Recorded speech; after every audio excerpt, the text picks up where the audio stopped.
Hello friends, मैं हूं राजेश मालवी और आपका स्वागत करता हूं इंग्लिश ज्ञान चैनल में। पिछले वीडियो में हमने मे के विषय में चर्चा की थी। आज माइट के विषय में विद्यार्थियों को कंफ्यूजन रहता है, उसको दूर किया जाएगा। तो चलिए देखते हैं। माइट का शाब्दिक अर्थ है शायद ऐसा हो या कभी कभी सकना भी होता है। कभी कभी पहला यूज है संभावना। जिस प्रकार मे के यूज में संभावना दर्शाई जाती है, उसी तरह इसमें भी संभावना होती है। डिफरेंस कहां पर है वो उदाहरण से क्लियर हो जाएगा। इट माइट रेन टुडे, शायद आज पानी बरसे, अर्थात संभावना कम ही है, बहुत कम है। इट में रेन टुडे, आज पानी बरस सकता है, ज्यादा संभावना है। इसका ऑर्डर क्या रहेगा? क्रम, subject plus might plus main verb का first form plus object plus other words. Second use है अत्यंत विनम्रता के लिए। आप सभी जानते हैं कि मे का यूज फॉर्मल कंडीशंस में विनम्रता के लिए किया जाता है, लेकिन इसमें विनम्रता संकोच की हद तक हो जाती है, अर्थात बहुत ही ज्यादा विनम्रता। उदाहरणों से क्लियर होगा। Might I go out sir, क्या मैं बाहर जा सकता हूं? श्रीमान जी, क्या मैं बाहर जा सकता हूं? लेकिन इसमें संकोच है। मान लीजिए अंदर कोई काम चल रहा हो, सब लोग बैठे हैं, मीटिंग हो रही हो। अब एक बंदा बोल रहा है कि मुझको बाहर जाना है, तो उसको संकोच तो होगा, स्वाभाविक सी बात है। संकोच में वो बोलेगा कि might I go out sir. अगर मे आई गो आउट कहेगा तो वो भी चलेगा, लेकिन माइट थोड़ा ज्यादा ही विनम्रता दर्शाता, अर्थात संकोच की हद तक। थर्ड यूज है डायरेक्ट नरेशन में मे के बदले। आप सभी डायरेक्ट नरेशन जानते होंगे और इसके विषय में मैं आगे वीडियो बनाऊंगा।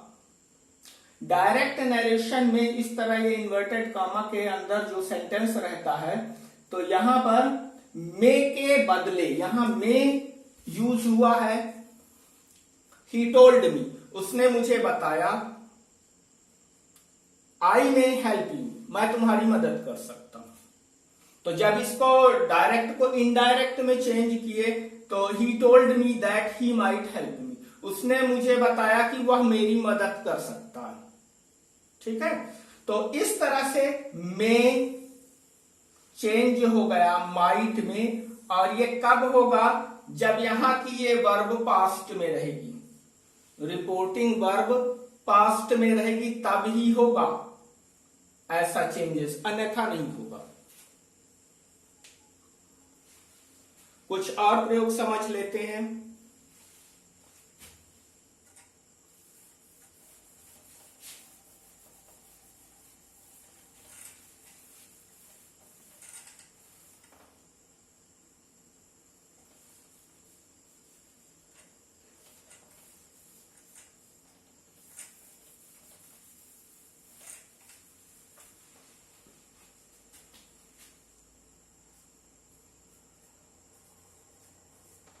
माइट हैव,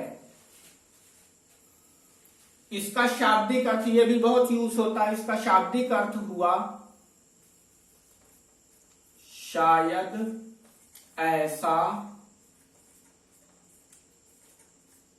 हुआ हो।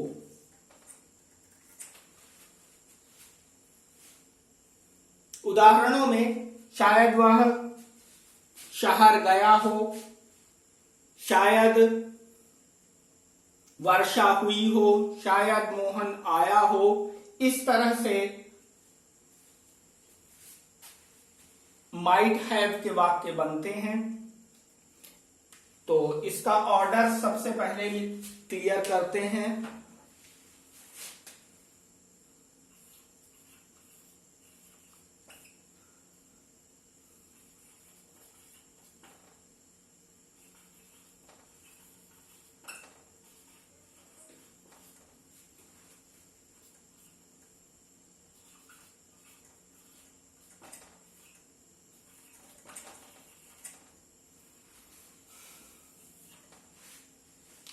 वहां पर खाली माइट के प्रयोग में MV1 था, यहां पर ये डिफरेंस है कि MV3 रहेगा।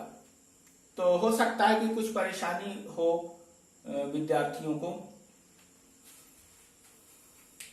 एक आध एग्जाम्पल से क्लियर कर लेते हैं।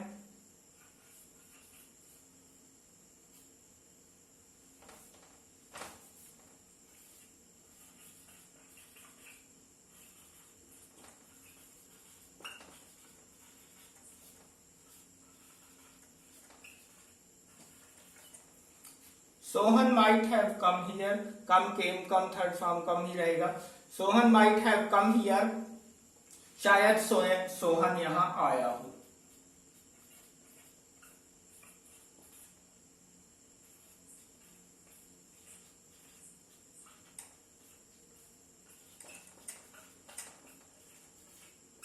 शायद ऐसा हुआ हो, शायद यहां आया हो। अर्थात पास्ट की एक्टिविटी का बोध होने लगता है। एक आध एग्जाम्पल और देखते हैं।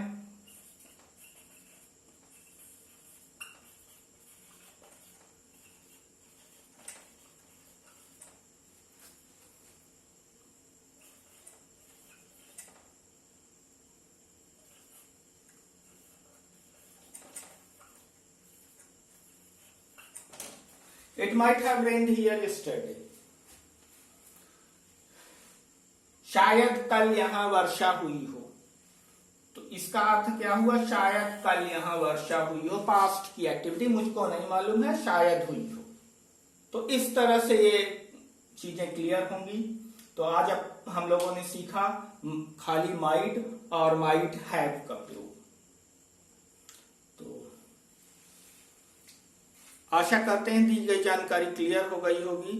और इंग्लिश ज्ञान चैनल को आप लोग सब्सक्राइब कर लीजिए, जिससे कि टाइम से आपको नई वीडियोस का नोटिफिकेशन प्राप्त हो जाए। और मैं रोज इसी तरह की नई जानकारियों से आप लोगों को अवगत कराता रहूंगा। थैंक्स।